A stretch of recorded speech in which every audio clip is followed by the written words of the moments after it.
Kangkong, ang mga nakakabilib na health benefits. Alamin. Ang kangkong ay mayaman sa mga nutrients tulad ng fiber, iron, vitamin A, C at K, calcium at marami pang iba. Number 1. Nagpapabuti ng paningin. Ito ay may taglay na beta-carotene, lutein at xanthin na kailangan ng ating mga mata upang maging mabuti ang ating paningin. Number 2. Nakakatulong sa ating nerve at nervous system. Ang gulay na ito ay maraming sangkap tulad ng potassium, folate at iba pang antioxidants. Number 3. Napapanatili ang presyon ng dugo.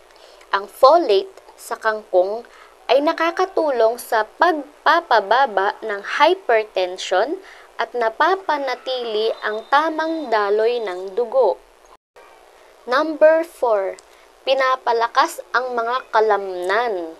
Ito ay maaaring maiwasan ang heart failure, hypertension, at coronary heart disease. Number 5. Nakapagpapatibay ng mga buto at napapanatiling malusog ang mga kuko at mga ngipin. Number 6. Nakakatulong sa digestive system para maiwasan ang constipation, yung mga hirap dumumi. Pwedeng-pwede po ito. Number 7. Nakakatulong sa malusog na pagbubuntis. Ang kangkong ay mayaman sa folate at ito ay inirerekomenda sa mga buntis para makaiwas sa cleft palate o yung tinatawag na bingot. Number 8. Ang kangkong ay mabuti sa ating balat. Naglalaman ito ng vitamin E, isang antioxidant na nakakabuti sa ating itsura ng balat.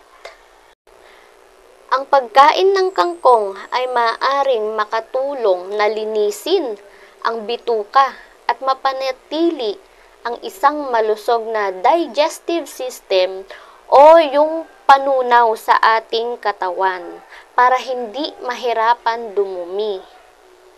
Number 10. Anti-aging effects.